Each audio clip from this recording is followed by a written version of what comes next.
2017 সালে 18 তারিখের আমাকে পুলিশ আমার বাসা থেকে সামনে থেকে ধরে নিয়ে যায়। আমার বিরুদ্ধে 1.5 লাখ টাকা দাবি করে, কিন্তু আমি গরিব ঘরের সন্তান, 1.5 লাখ টাকা না দেওয়ার কারণে আমার দু চোখেই অন্ধ করে দেয়। এবং সেই থেকে আমি সে সময় আওয়ামী লীগ সরকার ক্ষমতায় ছিল, শেখ হাসিনা তারই পুলিশ বাহিনী, তার বিরুদ্ধে কোনো পুলিশের বিরুদ্ধে আমি মামলা করতে পারিনি এবং আমার মামলা করে আসছি। সবাই জানে, সারা বাংলাদেশের মানুষ আমার ঘটনাটা। কিন্তু আমি মামলা করতে আসলে আমি মামলায় প্রতিটা ক্ষেত্রে বিপদ আপদ এবং আমাকে হুমকি দুমকি করছে। এখন আওয়ামী লীগ সরকার পতন হয়েছে, আমি আবার কোর্টে আসছি।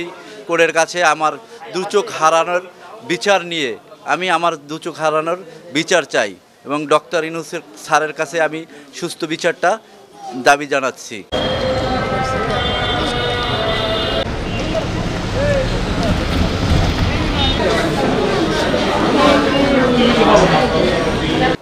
এই সরকারের কাছে দাবি আমার এই দুই ছেলের, আমার দুইটা চোখ হারানোর আমি আর বিচার চাই। আমার একটা নাতি, তারে একটু লেখাপড়া করাইতে পারি না, আহার পানি দিতে পারি না, একটু পোশাক আশাকও দিতে পারি না। আমি সর্বহারা হয়ে গেছি।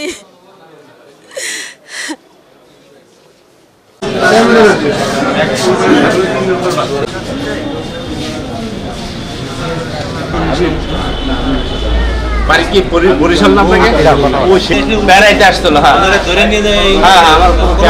শাহজালালের মাকে বাদী করে আজকে আমরা আদালতে মামলা করি। আদালত সন্তুষ্ট হয়ে এবং এই নির্মম ঘটনাকে ধিক্কার জানিয়ে এবং কোনোভাবে আদালত যে মন্তব্যটা করেন যে এটা কোনোভাবেই কোনো পুলিশ কর্মকর্তা এই ধরনের কার্যকলাপ মেনে নিয়ে যায় না, এবং উনি সন্তুষ্ট হয়ে খুলনার সিআইডি পুলিশকে এবং এসপি পদমর্যাদার কোনো পুলিশ অফিসার কর্তৃক এই ঘটনাটা তদন্ত করে আগামী ধার্য তারিখের মধ্যে আদালতকে রিপোর্ট দিতে বলে। 11 জন পুলিশ এবং আনসার এবং একজন হচ্ছে যাকে দিয়ে এই চোখ তোলার পর এই ঘটনাকে অন্যদিকে প্রভাবিত করার জন্যে এক সুমা আক্তার নামে এক মহিলাকে দিয়ে একটা ছিনতাই মামলার ঘটনা সাজানো হয়েছিল। তাকেও আমরা পুলিশের সহযোগী হিসাবে তাকেও আমরা এই মামলার আসামি করেছি।